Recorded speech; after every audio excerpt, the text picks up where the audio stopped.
નમસ્કાર મિત્રો, સૌને મારા જય શ્રી કૃષ્ણ। મિત્રો, આપ જોઈ રહ્યા છો ધાર્મિક વાર્તાઓ યુટ્યુબ ચેનલ।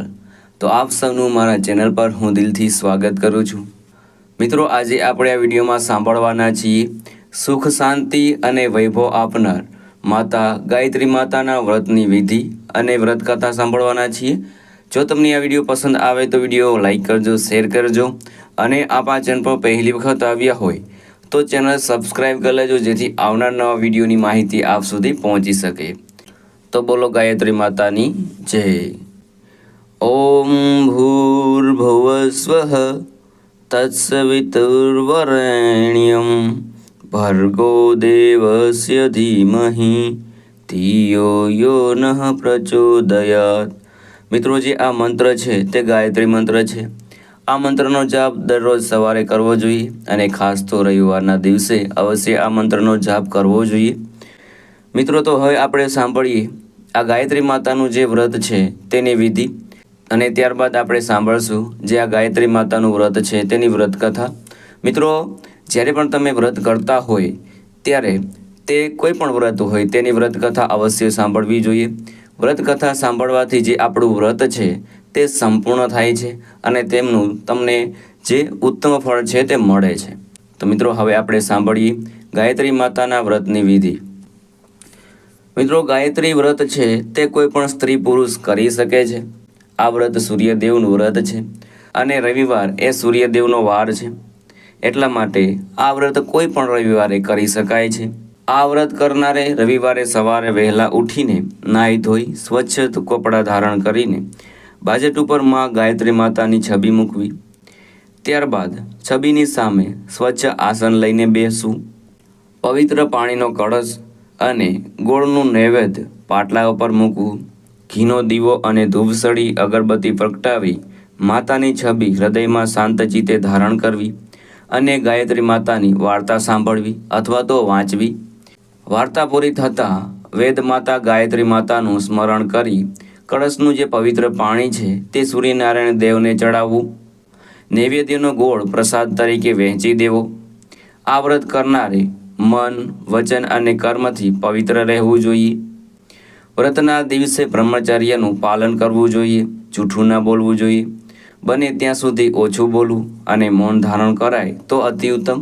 રવિવારે એક જ વખત ભોજન લેવું અને આખો દિવસ માતા ગાયત્રીનું સ્મરણ કરવું તથા ગાયત્રી મંત્રનો બને એટલો માનસિક જાપ કરવાથી વ્રત કરનાર આખો દિવસ માં ગાયત્રી માતાના સાનિધ્યમાં રહે છે। તેથી તેના આગલા જન્મના તથા આ જન્મના કર્મો કપાય છે અને ભૌતિક અને આધ્યાત્મિક સુખની પ્રાપ્તિ કરે છે। જો માનસિક જાપ કરવા ન ફાવે તો આખો દિવસ જ્યાં સમય મળે ત્યારે મનમાં જય ગાયત્રી માતા એમ બોલવું। તેથી પણ માનસિક જાપ જેટલું જ ફળ પ્રાપ્ત થાય છે। વ્રત કરનારને જ્યારે એમ લાગે કે પોતે ઈચ્છે કે મનોકામના પૂર્ણ થઈ ગઈ ત્યારે વ્રતનું ઉજવણું કરવું। ઘઉંના લોટનો દૂધથી શીરો બનાવવો, એ શીરો 7 નાના બાળકોને વેચી દેવો। ગાયત્રી માતાનો મહિમા વધારવા ગાયત્રી વ્રતના 5 કે 7 પુસ્તકો વેચવા। તો મિત્રો, આ હતી ગાયત્રી માતાના વ્રતની વિધિ અને મહાત્મય।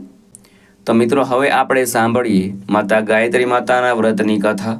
બોલો માં ગાયત્રી માતાની જય।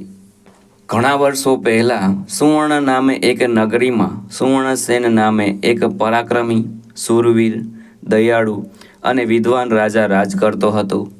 એ રૈવતના સુખે સુખી થનારો અને રૈવતના દુઃખે દુઃખી થનારો હતો।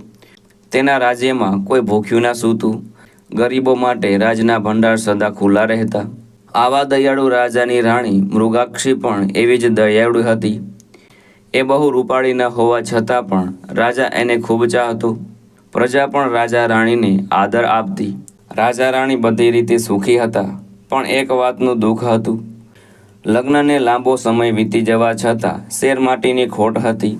રાજા ઘણીવાર વિચારતો કે રાણીનો ખોળો જો આમ જ ખાલી રહેશે તો રાજગાદી પર એના પછી કોણ બેસશે। તો પણ જેવી પ્રભુની ઈચ્છા એમ માનીને બંને સુખીથી જીવતા હતા। પરંતુ રાજા સુવર્ણસેનની માતા કૃષ્ણદેવીની આંખમાં રાણી મૃગાક્ષી કણાની જેમ ખૂંચવા લાગી। એ ઘણીવાર રાણીને વાંજણી એવું મેણું મારતી। રાણીને દુઃખ થતું, પણ એ સાસુ સામે કશું ના બોલતી।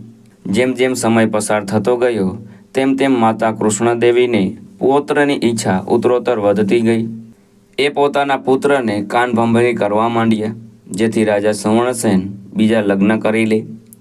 રાજા સુવર્ણસેનને પણ પિતા બનવાની ઘણી ઈચ્છા હતી, પણ રાણી પણ અનહદ લાગણી હોવાના કારણે તે ફરી લગ્ન કરવા ખચકાતો હતો.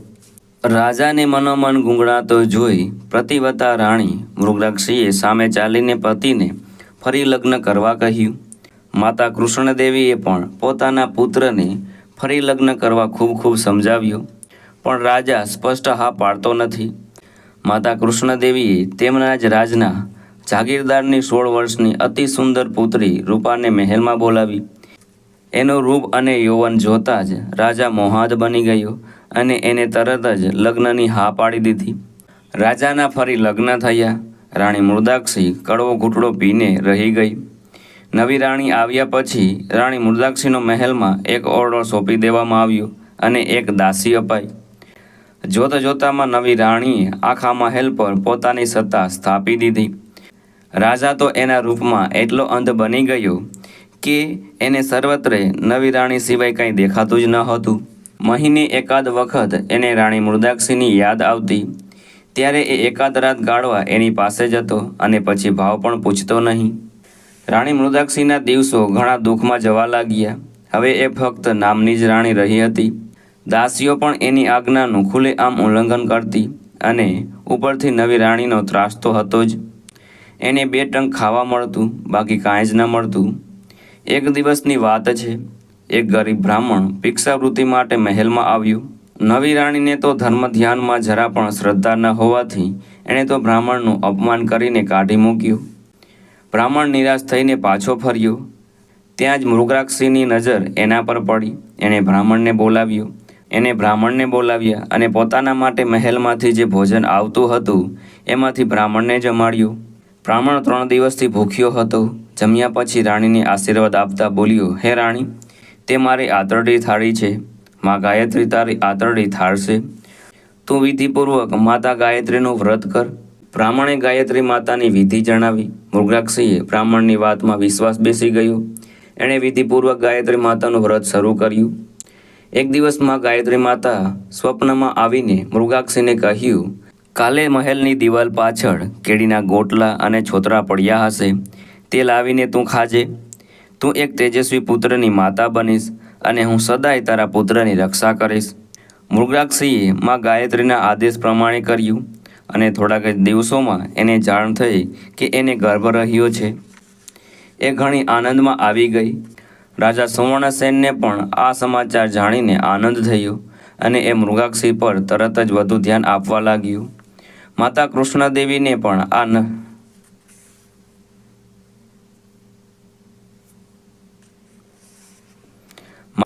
માતા કૃષ્ણાદેવી અને નવી રાણીના પેટમાં તેલ રેડાયું. જો મૃગાક્ષી પુત્રની માતા બને તો તેનું માન ઘણું વધી જશે અને રાજા એનો બની જશે. નવી રાણી ઘણી કપટી હતી. એ મીઠા અવાજે રાજાને સમજાવવા લાગી કે મોટી બહેનના પગ ભારે છે, તેથી તેને એકલા રખાય નહીં. આવા સમયે એમને ખૂબ જ સાચવવા જોઈએ. તમે રજા આપો તો હું એમને મારી સાથે રાખું. રાજાને આ સાંભળીને ઘણો આનંદ થયો. નવી રાણી નાની બહેનની જેમ સેવા કરવા લાગી, પણ એના મનમાં કપટ હતું. એ તો સુવળવળની રાહ જોતી હતી. બરાબર 9મા મહિને મૃગાક્ષીએ સુંદર પુત્રને જન્મ આપ્યો. નવી રાણીએ એક સેવક સાથે તાજા જન્મેલા પુત્રને જંગલમાં મોકલાવી દીધો અને પુત્રની જગ્યાએ બિલાડીનું મરેલું બચ્ચું મુકાવીને જાહેર કર્યું કે રાણી મૃગાક્ષીએ બિલાડીના બચ્ચાને જન્મ આપ્યો છે. રાજાના ક્રોધનો કોઈ પાર ન રહ્યો. મૃગાક્ષી માટેના સમસ્ત લાગણી ધૃણા અને ધિક્કારમાં પલટાઈ ગયા. એણે સુવાવડી રાણીને ધક્કો મારીને કાઢી મૂકી. રાણી મૃગાક્ષી રડતી રડતી પોતાના જૂના ઓરડામાં ચાલી ગઈ અને માં ગાયત્રીને યાદ કરીને રડવા લાગી. હવે આ બાજુ જંગલમાં શું થયું એ જોઈએ. સેવક તાજા જન્મેલા કુંવરને જંગલમાં મૂકીને ચાલ્યો ગયો. જંગલી પ્રાણીઓએ બાળકોને ફાડી ખાવા આંટો મારવા લાગ્યા, પણ માં ગાયત્રીના પ્રભાવના કારણે તેની નજીક ન આવી શક્યા. સવારે એક કુંભાર જંગલમાં માટી ખોદવા માટે આવ્યો. બાળકનું રુદન સાંભળીને ઘણી નવાઈ લાગી. નજર કરી તો તાજું જન્મેલું બાળક જોયું. કુંભારની નવાઈનો પાર ન રહ્યો. એ નિસંતાન હતો, તેથી બાળકને ઘેર લઈ આવ્યો. કુંભારણ તો બાળકને જોઈને રાજીની રેડ થઈ ગઈ. આમ રાજાનો પુત્ર કુંભારના ઘેર ઉછળવા લાગ્યો. કુંભારણ એને સગા દીકરા કરતાં પણ અધિક હેતથી ઉછેરે છે. એમ કરતાં કરતાં કુંવર 5 વર્ષનો થયો. કુંભારે એને માટીનો એક ઘોડો બનાવી આપ્યો. કુંવર દરરોજ ઘોડો લઈને નદીએ જતો અને ઘોડાનું મોં પાણીમાં નાખીને પી ઘોડા પી એમ બોલતો. એક દિવસ રાજા સુવર્ણસેને આ દ્રશ્ય જોયું તો એ હસતા હસતા બોલી ઉઠ્યો, છોકરા, માટીનો ઘોડો કાંઈ પાણી પીવે? ત્યારે કુંવરે જવાબ આપ્યો, જો સ્ત્રીની કુખે મરેલા બિલાડા જન્મે તો મારો ઘોડો પાણી કેમ ના પીવે? રાજાએ મહેલે જઈને નવી રાણીને આ વાત કરી તો નવી રાણી ડરી ગઈ. પાપનો ભાંડો ફૂટી જશે તેનો ડર લાગવા લાગ્યો. એણે રાજાને ખબર ના પડે એ રીતે સેવકોને મોકલીને કુંભારણને ગામ બહાર કાઢી મૂક્યા. હવે બન્યું એવું કે એ જ વર્ષે રાજ્યમાં ભયંકર દુકાળ પડ્યો. લોકો ભૂખે મરવા લાગ્યા. પશુ પક્ષીઓ પાણી વિના તડફડવા લાગ્યા. રાજાએ જ્યોતિષીઓને બોલાવ્યા તો સર્વેએ રાજાને ગાયત્રી યજ્ઞ કરવા કહ્યું. એ યજ્ઞ પૂર્ણ થયા પછી જો રાજા રાણી હળ ચલાવે તથા જેણે ગાયત્રી માતાનું વ્રત કર્યું હોય એવો છોકરો એ હળ હાંકે તો વરસાદ થાય. રાજાએ તરત જ ગાયત્રી યજ્ઞ શરૂ કર્યો. માં ગાયત્રીની પ્રેરણાથી કુંવર પોતાના માતા પિતા સાથે યજ્ઞ જોવા આવ્યો. મહાયજ્ઞ હોવાથી હજારોની ભીડ હતી. બધાને રાજા તરફથી મફત ખાવા પીવાનું મળતું હતું. 8 દિવસે યજ્ઞ પૂર્ણ થયો. રાજા અને નવી રાણી હળે જોડાયા. ત્યારે કુંવર આગળ આવતા બોલ્યો, મારી માતાએ ગાયત્રી માતાનું વ્રત કર્યું છે, માટે હું હળ હાંકીશ. કુંવર પણ હળ હાંકવા જોડાયો, પણ વરસાદ ન થયો. ત્યારે બ્રાહ્મણોએ જૂની રાણીને બોલાવવા કહ્યું. ઉબળી થઈ ગયેલી મૃગાક્ષી આવીને હળે જોડાઈ તો તરત જ વરસાદ થયો. રાજાએ કુંભારણને ગાયત્રી વ્રત વિશે પૂછ્યું તો કુંભારણે કહ્યું, હું તો વ્રત કોઈ જાણતી નથી. ત્યારે આકાશવાણી થઈ, હે રાજા, એ તારો જ પુત્ર છે. નવી રાણીના કપટનો ભોગ બન્યો છે, પણ હું એની રક્ષા કરું છું. નવી રાણીને ઘણો પછતાવો થયો. એ મૃગાક્ષીના પગમાં પડીને માફી માગવા લાગી. રાજાએ વહાલથી પોતાના પુત્રને સાથી સરખો છાપી લીધો. આમ વર્ષો પછી પિતા પુત્રનો અને પતિ પત્નીનો સુખદ મિલાપ થયો. આ મિલાપ રાણી મૃગાક્ષીના ગાયત્રી વ્રતના ફળ સ્વરૂપે જ થાય છે.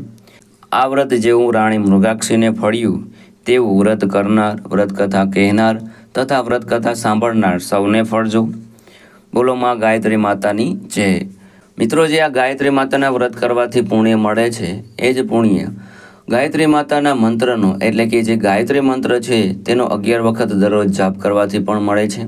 તેથી દરરોજ ઉઠીને વહેલી સવારે ગાયત્રી માતાનો મંત્ર જાપ કરીને સૂર્યનારાયણ દેવને પાણી રેડવું જોઈએ. તો મિત્રો, આ મંત્ર છે તેનો આપણે જાપ કરીશું એક વખત. ઓમ ભૂર્ભુવસ્વઃ તત્સવિતુર્વરેણ્યમ ભર્ગો દેવસ્ય ધીમહિ ધિયો યો નઃ પ્રચોદયાત. બોલો માતા ગાયત્રી માતાની જય.